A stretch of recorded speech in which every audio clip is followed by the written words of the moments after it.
I struggled with, kind of an identity crisis, I think, for my adult life. My daughter knew me as like dad's a dry cleaner. And like, I was proud of that business and a lot of heart and sweat and hours went into that thing. It's a And good, so good, that was, honest business. Good, honest business. Good, yeah, honest thing.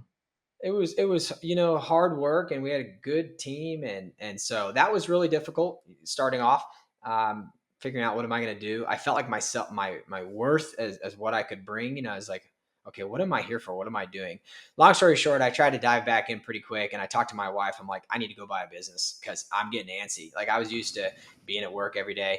And it was her. She was like, you need to pump the brakes. You need to remember why you got out. You told me you would come home and you weren't even thinking about us when you were looking at us. And I'm like, yeah. And so she, to this day, and a lot of things, because like I've got that mind that I want to keep going. I want to build. It's not about the money. It's the game of entrepreneurship. I'm in love with it. And it's that challenge of, can I take this on? Can I improve it and get that success from it? And again, I'm not tying success to dollars. It's the act of doing and succeeding. And can this be replicated?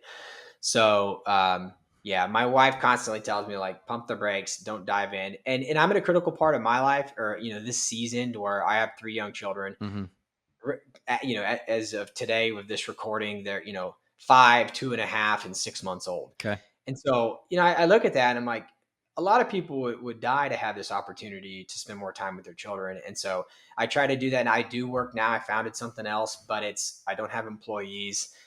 I run with virtual assistants and Smart. it's Smart. much smoother, to where nobody's calling in sick. And then if it's Tuesday and I don't feel like working today, I don't work.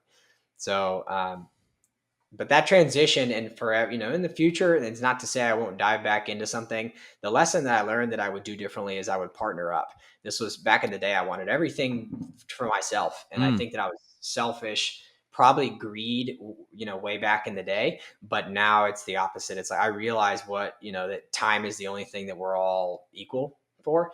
And I think the value of partnership and having somebody that has got the mind to push you, hold you accountable is key. I didn't have that when I was at the cleaners. Dad and I, even we never worked a day together, by the way. He wasn't in the office when I first started. Mm. I would call him and I'd be like, how do you help me with this? And he'd just tell me a joke and not want to talk about it, Mm. on we went. So yeah.